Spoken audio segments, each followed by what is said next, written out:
Arrowhead Stadium in Kansas City is bathed in evening light as two very different World Cup journeys collide. Argentina, the defending champions, arrive fresh off their dramatic escape against Egypt in the round of 16. Switzerland arrive full of confidence after grinding out a penalty shootout win over Colombia. Nearly 70,000 fans have packed into Kansas City on a hot, humid July night. Thousands of them are wearing the number 10 shirt of Lionel Messi. For Messi, this quarterfinal offers two more chances to extend his World Cup goal-scoring record. Lionel Scaloni sends his side out in a 4-1-3-2 shape for this one. Emiliano Martinez starts in goal behind a back four of Molina, Romero, Lisandro Martinez, and Tagliafico. Leandro Paredes sits alone at the base of midfield to shield the defense. Ahead of him, DePaul, Mac Allister, and Enzo Fernandez form a busy midfield trio. Messi and Julian Alvarez lead the line together up front. Switzerland's coach Murat Yakin sets his team up in a 4-2-3-1 formation. Gregor Kobel starts in goal behind Zakaria, Elvedi, Akanji, and Rodriguez. Freuler and Xhaka sit in a double pivot in front of the back line. Reeder plays as the number 10, with Ndoye and Sal providing width around Embolo up top. Breel Embolo starts ahead of Jashari, a selection built around pace on the counter. The whistle blows, and Argentina immediately look to seize control of the tempo. Switzerland sit in a compact shape, wary of conceding ground too easily. It does not take long for the champions to make the breakthrough. In the 10th minute, Argentina win a corner on the right-hand side. Messi stands over the delivery, whipping it toward the near post with precision. Alexis Mac Allister rises highest inside a crowded box and powers a header home. It is Messi's 10th career World Cup assist, remarkably each one to a different teammate. Argentina lead 1-0, and Arrowhead Stadium erupts in celebration. Mac Allister wheels away in delight, mobbed by his teammates near the corner flag. The early goal appears to set Argentina up for a comfortable afternoon. But Switzerland do not let their heads drop, quickly settling back into their defensive shape. For long stretches of the first half, Argentina control possession without truly threatening again. Xhaka and Freuler do a disciplined job of screening the back four. Switzerland look to break quickly whenever they win the ball back. Ndoye is a constant outlet, using his pace to stretch Argentina's back line. The first half ends with Argentina ahead, but without the cushion many expected. Scaloni's message at the break is simple: find a second goal and kill the game. Yakin, meanwhile, urges his players to stay patient and trust their defensive discipline. The second half begins in much the same rhythm as the first. Argentina probe patiently, but clear-cut chances remain hard to come by. Julian Alvarez tries his luck from distance, but Kobel deals with it comfortably. Switzerland grow bolder as the half progresses, sensing an opportunity to punish Argentina's missed chances. Reeder begins finding pockets of space between Argentina's midfield and defense. In the 67th minute, Switzerland finally find the breakthrough they have been building toward. A quick move down the left slips Dan Ndoye in behind Argentina's defense. He shows composure and slides the ball beneath Emiliano Martinez to level the score. Switzerland's bench erupts, and suddenly the champions look rattled once again. The scoreline reads 1-1, and belief surges through the Swiss ranks. Ndoye sprints to the corner flag, sliding on his knees in celebration. Just minutes later, the match produces one of the most debated moments of the entire tournament. Breel Embolo goes down under a challenge from Leandro Paredes inside the attacking third. The referee initially shows a yellow card to Paredes for the challenge. Moments later, the video assistant referee halts play and calls for a review. Replays appear to show minimal contact between Paredes and the falling Embolo. After a lengthy check at the pitchside monitor, the referee reverses his decision entirely. Under the tournament's new rule allowing correction of mistaken identity, the card is switched. Paredes' yellow card is withdrawn, and Embolo is booked instead for simulation. Because Embolo had already been booked earlier in the match, it is an automatic second yellow. Breel Embolo is sent off in the 72nd minute, and Switzerland are reduced to 10 men. His teammates Zakaria and Xhaka rush over to comfort their devastated forward. Swiss manager Yakin is incensed on the touchline, gesturing furiously at the fourth official. With almost 50 minutes still to play, Switzerland must now defend a man down. Argentina sense their opportunity and immediately push numbers forward in search of a winner. But Switzerland, showing remarkable resolve, organize into a deep and disciplined shape, wave after wave of Argentine attacks break down against a red wall. As the 90th minute approaches, the scoreline remains locked at 1-1. In stoppage time, Lautaro Martinez produces a moment of real quality with an acrobatic effort.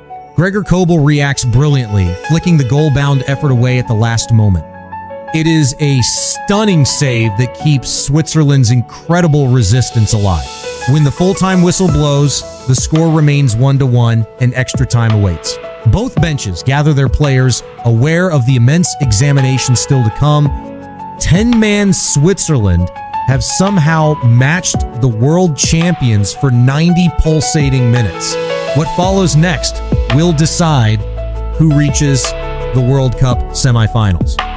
Extra time begins with Argentina holding a numerical advantage, but no breakthrough to show for it. 30 more minutes stand between these two sides and a place in the World Cup semifinal. Switzerland, playing with 10 men for over 20 minutes already, look physically drained. Yet their defensive shape remains remarkably disciplined despite the exhaustion setting in. The first period of extra time produces few clear openings for either side. Argentina continue to dominate the ball but struggle to find a final incisive pass. Kobel remains alert in goal, organizing his exhausted defenders in front of him. Chances arrive in fragments, half openings that Switzerland scramble to snuff out. The first 15-minute period ends goalless, and both benches make late tweaks.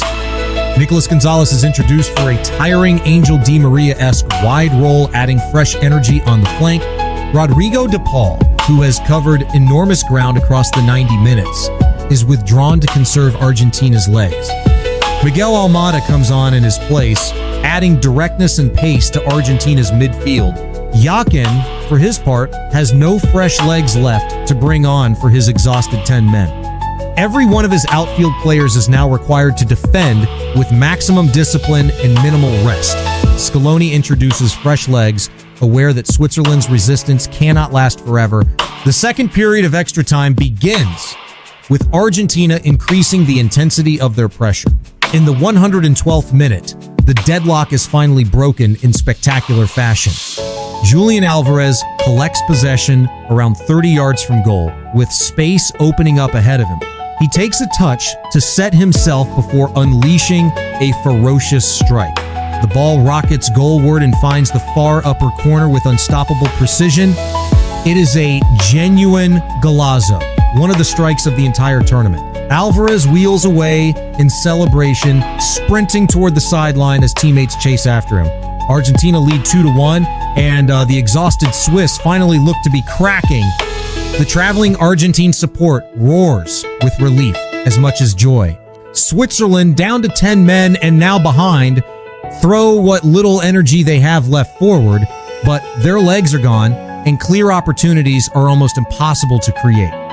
Argentina, sensing the contest as won, look to seal the victory beyond doubt. In the first minute of second half stoppage time, they get exactly that.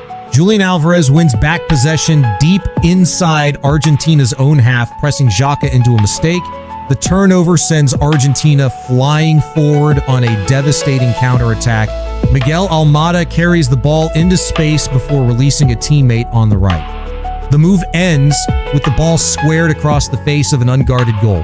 Lautaro Martinez arrives to finish coolly and put the result beyond any doubt. Argentina lead 3-1, and the celebrations on the touchline are jubilant and relieved. Lautaro sprints away in celebration, mobbed by substitutes pouring off the bench. For heartbroken Switzerland, there is no way back from here. When the final whistle sounds moments later, Argentina have survived an extraordinary examination. A 3-1 victory sends Lionel Scaloni's side through to a third straight World Cup semi-final. They will face England in Atlanta in what promises to be a mouth-watering encounter. For Switzerland, there is heartbreak, but also enormous pride in how hard they fought. 10 men had matched the world champions for nearly 50 minutes of football. Manager Murat Yakin consoles his players one by one as they leave the pitch. Breel Embolo watches the end of the match from the locker room, visibly shattered. Looking back at the individual performances, several players stood out on both sides. For Argentina, Julian Alvarez was the outstanding performer, capping his display with a stunning winner. His extra-time strike will be remembered as one of the goals of the tournament. Alexis Mac Allister also impressed, scoring the opener and working tirelessly throughout the 90 minutes. Messi, while goalless himself, provided the assist for the opener and controlled the tempo all night. Lautaro Martinez made the perfect impact from the bench with the decisive third goal.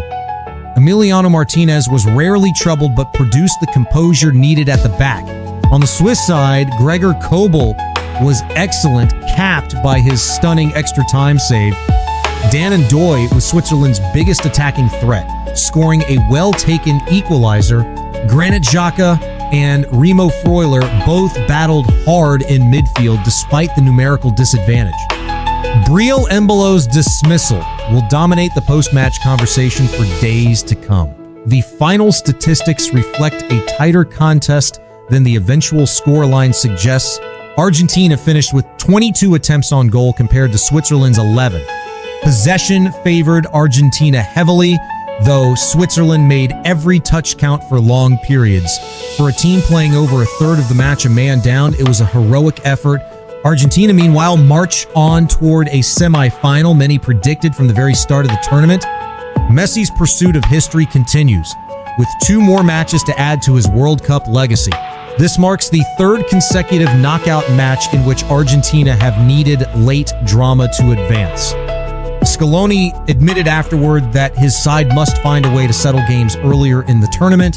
For now, though, results are all that matter, and Argentina remain on course to defend their crown. Switzerland will fly home with their heads held high after the tournament of their lives. They pushed the eventual champions from 2 years ago to the very brink for over 2 hours. Whatever happens against England, this quarterfinal will be remembered as one of the tournament's toughest tests.